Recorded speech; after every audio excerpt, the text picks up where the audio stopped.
Welcome to the Legacy Driven Leader Mentorship Series. My name's Lynelle Silverstein and I'm the CEO of Mind Equity International. And today we have a guest, Taunee English, and I'm so excited to have her because she is the broker associate of Lion Realty Group, which is brokered by eXp Realty of California. She is also a certified probate and trust real estate specialist. And Taunee was named the 2019 Realtor of the Year from the Greater Los Angeles Association of Realtors. Taunee's been in the industry for 20 plus years between real estate, accounting, and business management. Taunee also proudly served our country in the U.S. Navy. So Taunee, thank you so much for your service to our country. We really appreciate you. In addition, Taunee is an advocate for diversity and equity inclusion in the real estate industry, and she is also the 2021 president of the LA Beverly Hills Women's Council of Realtor Association. So Taunee, welcome, welcome. Thank you so much for taking time out of your busy schedule to be here with us today. And I like to start with, how did you get started in the business? You were in the Navy. And you were special ops of some sort. The code, what was that? I was a crypto tech, which is Morse code. So I was I was a crypto tech. All right. So how does somebody who is in the Navy with the Morse code transfer over into the accounting, real estate, and in specifics, the probate? Part of real estate?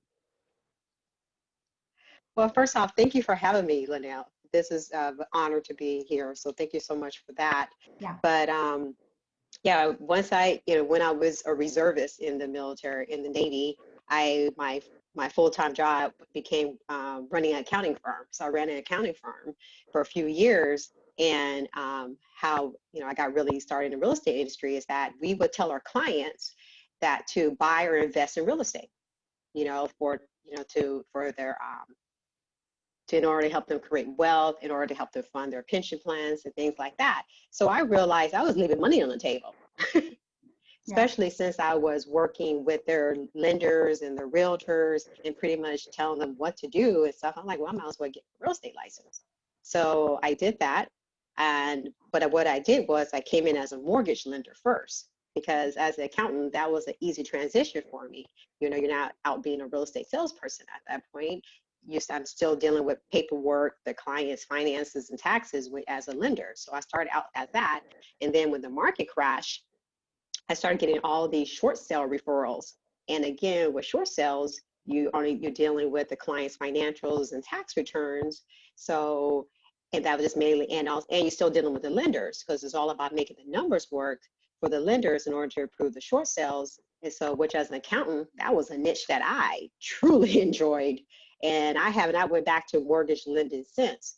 Then I was able to expand my specialties to include probate, trust, divorce, and bankruptcy, because I was able to leverage my accounting and business management background to work as part of a collaborative team with the accountants and attorneys to help our clients create and implement the right strategies to help them maximize the values of their real estate assets. Mm-hmm. Wonderful. That's a short answer. Short answer? Okay, but it's a great answer. And so, Taunee, what's your definition of leadership? My definition of leadership, when I think of leaders, I think that they should be influencing, motivating people to be their best selves, by helping them leverage their strengths so that they can feel fulfilled and valued. Okay, that's a great answer. And things are always changing in the industry, and definitely this year we had some very specific changes that were overnight and unexpected, at least from my perspective, they were. How did you deal with it?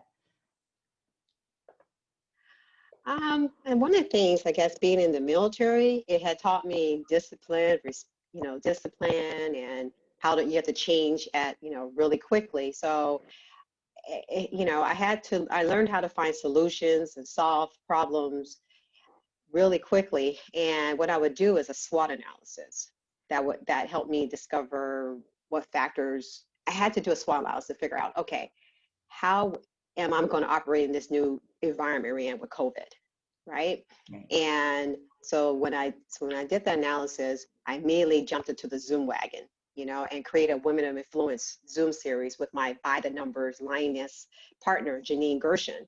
And we brought on guest speakers as a way to create both a national referral business and relationships with our guest speakers. Mm-hmm. So that was one of the first things is that they told us in the beginning that real estate was an essential business. So for a month or so, we could not do business. So we had to turn to the virtual world and figure out how can we, do business. They also had told us that we couldn't make phone calls to our clients, and we couldn't make, cold calls Okay. to people. And so what I had, one of the Zoom events I did for realtors was tell them that, hey, you guys need to discover probate and trust niche. And so why don't you call your clients up and find out if they have their properties in the trust or not? And you explain to them about probate and how it can really be a liability for their heirs. So during this time where we can't do business, start making these phone calls, bring them onto our Zoom events where we have a estate planning attorney that can explain to them how it's better to put their homes in a trust so they can avoid, the unnecessary headaches and costs of probate. So that was one of the things that, we did during the times when real estate wasn't considered a central business. Right. So in essence, you were providing an additional service and building relationships, deep relationships, because you were helping people and ensuring that they were in a better position for not just today, but for their families in the future. Yeah. Right. And also too, doing that, I created a life insurance agency called Realty Preservation Insurance Agency, which that whole purpose of that insurance agency is to recruit real estate agents. Because what real estate agents found out Mhm. during this time, they lost income. They Right. weren't able to take advantage of unemployment for a while. Unemployment was 60 and 90 days before, they had 3 or 4 months before they saw any type of income from unemployment, especially since they couldn't go out and do business. And Right. so I had a life insurance license for years. And when I decided to start this agency during COVID to help realtors have an additional income, because it's added value to their clients. Because when someone purchases a home, the first thing, within a week or so, they're getting all this mail saying you should get mortgage, life insurance to cover the mortgage in case you or your spouse pass away.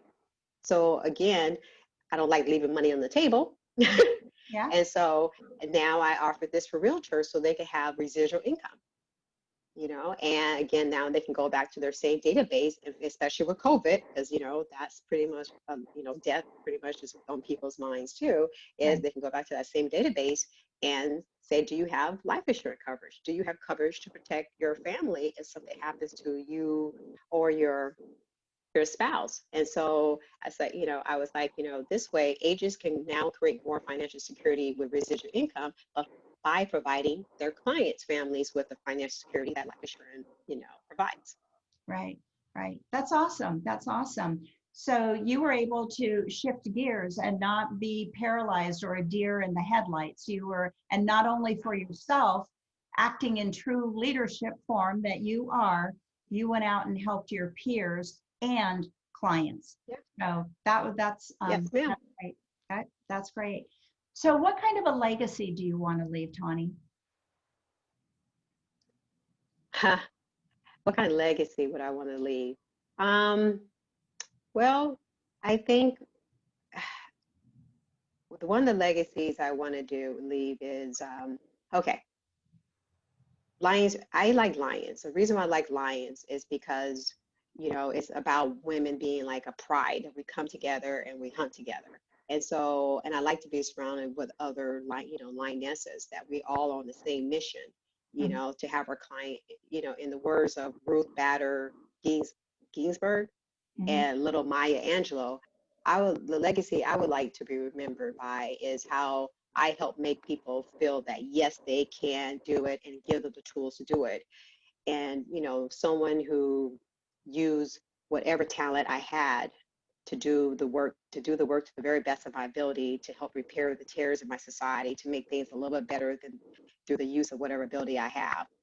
That I love what she said, Miss Ruth said about that, and that's what I want to. That's the type of legacy I would like to leave, like she did.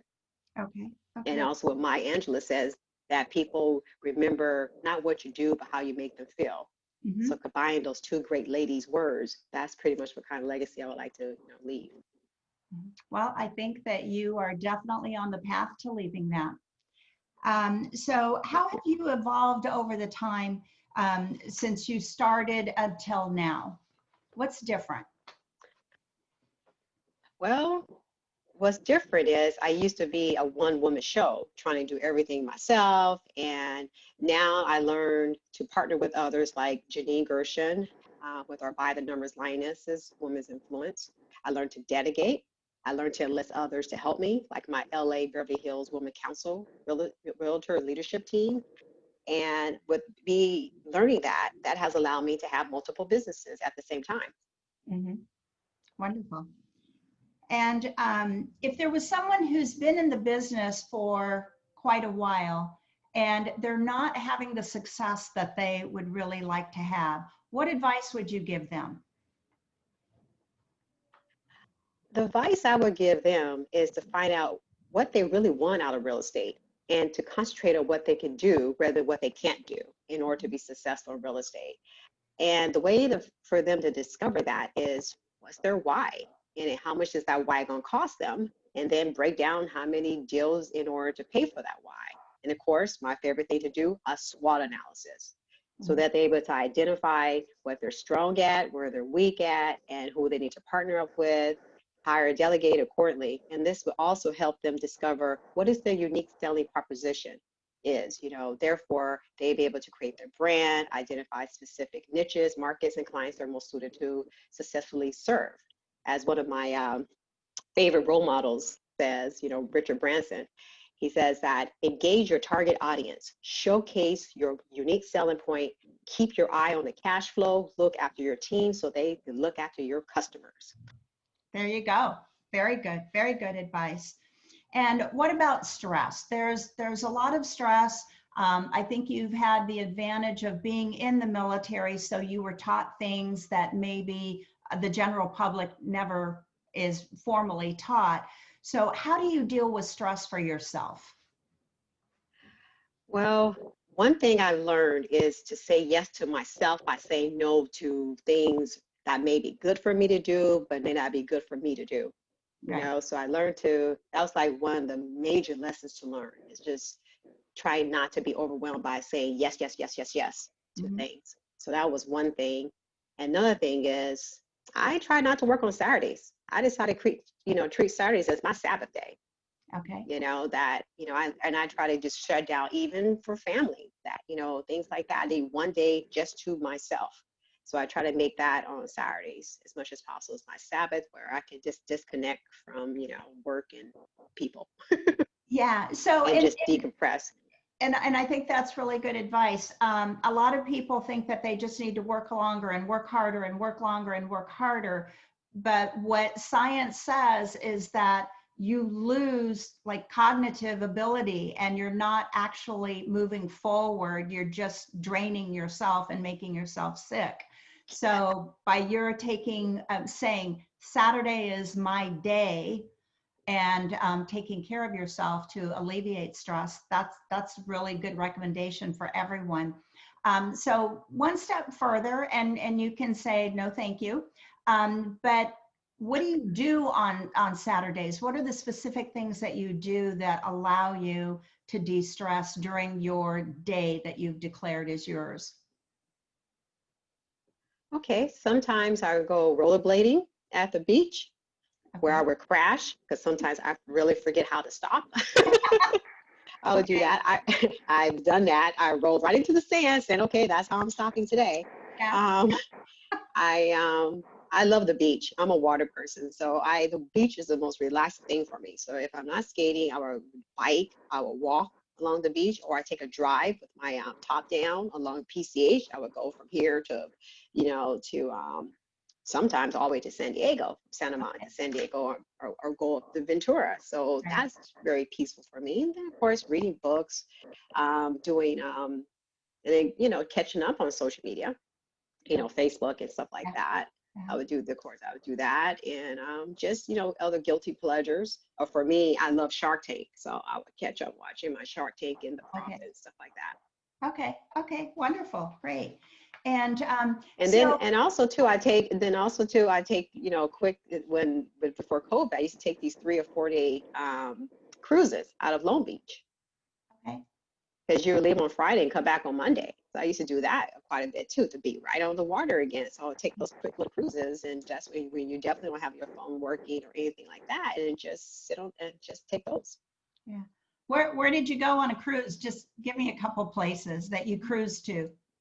Well, Well, the one I used to do once a quarter, it's the same cruise out of Long Beach, and it's like $300. And takes you to the 3 day one, just takes you straight to Ensenada. Okay. So it leaves on Friday, you come back Monday morning. And so that would be where I would just sit on the boat, probably get a massage here and there because I've been to Ensenada so many times. So my whole thing was just to relax on the water. And Right. if I do the 4 day cruise with the same thing, it takes you to what's that little island before? Catalina. And again, I just like being on the water. So those are really cool, quick little 3 or 4 day getaways that doesn't cost you major money, but it also makes you decompress and be away from the phone. So I used to do that once a quarter before COVID happened. Right. Do you ever find when you're on one of these cruises relaxing that all of a sudden you get a great idea that just pops into your mind and you jot it down and then forget about it until you get back? What I do is with my phone, I record any Okay. ideas, and Okay. then it transcribes, and then I email it to myself. Okay. Okay. But you do get ideas So that's because why. your mind has calmed Oh down yeah. and awesome. Oh yeah. Yeah. That's the best time to be creative, actually, is when you stop thinking or working. You get the most creative ideas because you're quiet, you're still. Right. Right. Right. So, We have a lot of so chatter. yeah, yeah, and I find that actually writing things down doesn't work. I mean, how often do we go back to our notebook to look at things? Mm-hmm. Yeah. I do definitely. I have my phone. I either record the thought or I type it in and then I email it to myself. Very good. Very good. You're a system person. You have a system down that Yeah. works. Very good. Very good. And so what does success mean to you? Success means to me being financially secure, you know, and to being financially secure is, having multiple streams of income coming from all levels of money, as I call it. And so what I consider levels of money is green, Uh-huh. gold, Uh-huh. and purple, was happens to be the color of my nail polish. My Okay. nail polish is actually the color green, gold, and purple. This is Okay. my signature polish. Okay. And what it is means is that you're earning money in the 3 different levels, with the lowest level being green, which is when you trade time for money. Mm-hmm. And the second level is gold, which is passive income. And this you earn from business ownership, where you're leveraging other people's time, from earning money from real estate investments, and etc. And the highest level income is the purple level. This is the favorite level because this is residual income, where you do the work once and you still get paid from it, like licensing, royalties, selling life insurance. Okay. So for me to get to that point where I feel financially secure and it's being successful, because you have those 3 levels. And what people learned in COVID, right, is having money coming from just one stream of income. Really, I mean, people have lost their homes or is losing their homes because they lost their one stream of income. So more than anything now, people need to make sure they have those multiple streams of income. Like when I wasn't getting money from real estate, I was still getting money from my business management company. I was getting money from my insurance company, and I was getting money from my 50% ownership of my autism business. Mm-hmm. So I didn't have the same amount of stress as a lot of realtors did, because I still had those three streams of income coming in. So I think that for me, success is being, have financial stability, being financially secure. Mhm. I think these things should be being taught in school. And Yeah, so that people come out with an idea of, oh, here is how I'm going to set myself up, not just for today, but for my future. And exactly. that in itself would also alleviate a lot of stress that people experience.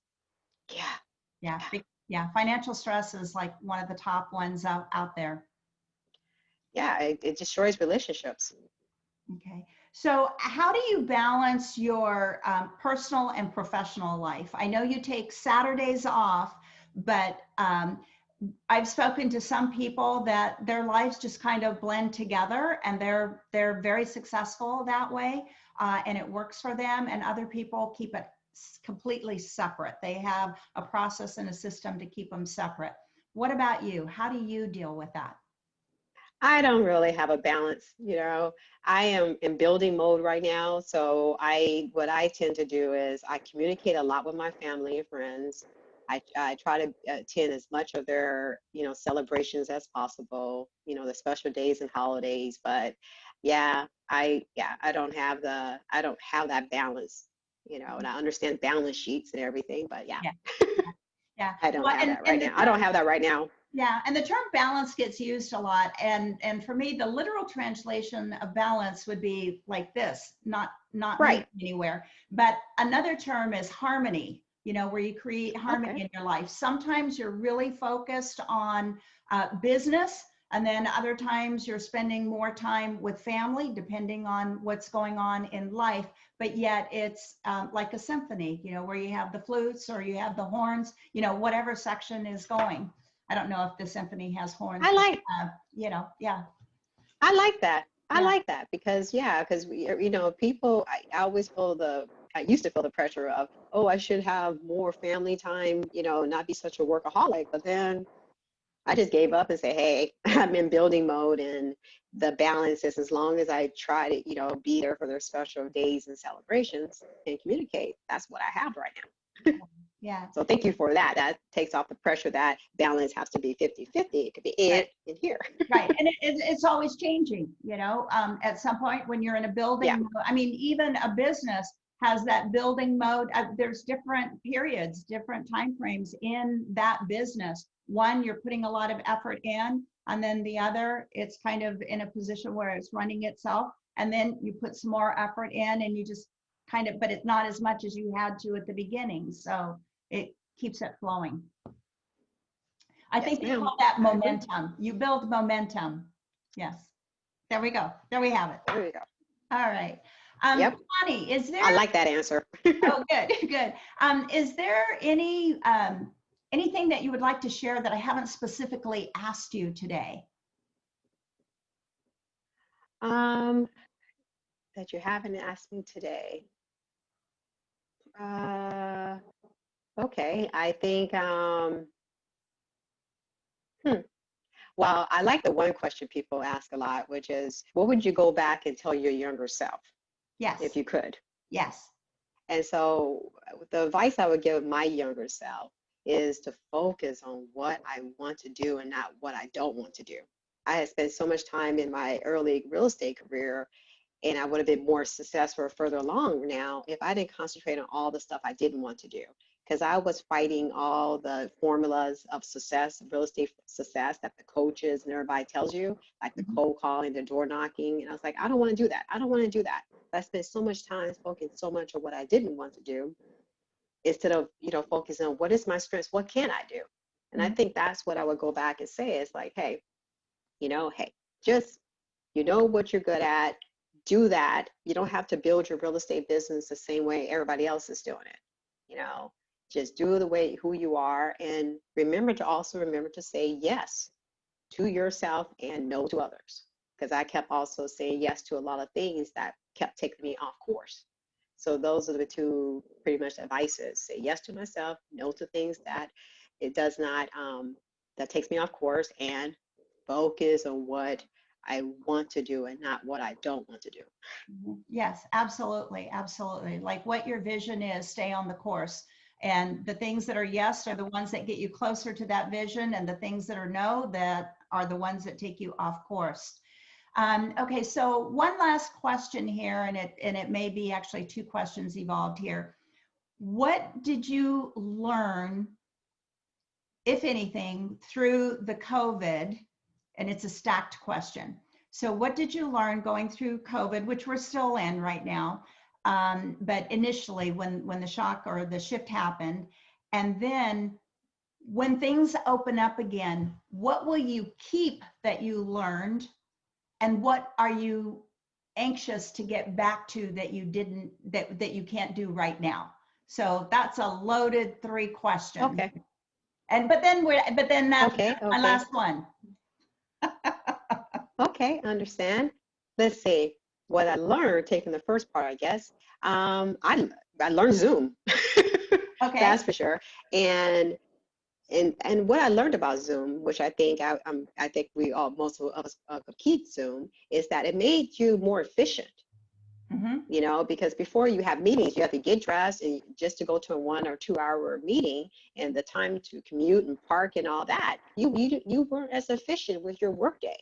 Mm-hmm. So Zoom actually made things a lot more efficient. And what Zoom also did was allow me to meet people like yourself. Whereas before Zoom, a lot of us wouldn't have crossed paths. I Mm-hmm. mean, you were able with Zoom, I was able to get, top niche speakers because they were still in their home, nothing to, really, it was not an inconvenience, and you didn't have to pay all these exorbitant fees, Mm-hmm. to these guest speakers and everything, because you're not really inconvening them that much. You don't take an hour and a half out of their time, and they're from home. Right. So I love that part of Zoom. And also too, with COVID, it also allowed, us to be able to reach out to people in different states and different countries, which again, we wouldn't have been able to do so if we were working, in this closed environment. Mm-hmm. And working in our home or offices, we were not allowed to, because of social distancing. So even though we had social distancing in person, this Zoom allowed us to reach people in distances and to really start socializing with them. Yeah. So it was a real good take on, social distancing in person allows us to be more social via Zoom Mm-hmm. and start creating relationships. So I'm definitely keeping Zoom as a relationship building tool to use Okay. and everything. But when we get back to holding live events, I definitely want to get back to doing our lunch and learns. I mean, even though Zoom is great, you can get zoomed out. Right. So it's good to mix in, maybe use Zoom more so for committee meetings and stuff like that. But go back to the live networking events, because you can't really, you know, Zoom can't help you with that energy you get, Yeah. when you are doing, live networking events and stuff like that. So that I really am looking forward to doing those events again. Wonderful. Taunee, thank you so much. I've so enjoyed hearing what you've had to share today. And I look forward to actually meeting you in person in the near future. Yes, When things definitely. open up. We're not that far away. I'm in San Diego. No, And we're not. No, we're not. yeah, we're not. So thank you so much for sharing all the insights that you shared today. It's very much appreciated, and I know you're crazy busy. So the fact that you would take out time out of your day, again, very very much appreciated. So thank you very much. Well, thank you so much for having me on. I truly appreciate this opportunity. So thank you. Thank you. And I hope that this rest of the year, this is one thing I like to tell people. I really, really hope that 2021 is 200% better than 2020 for you and yours. Yes, thank you. Thank you.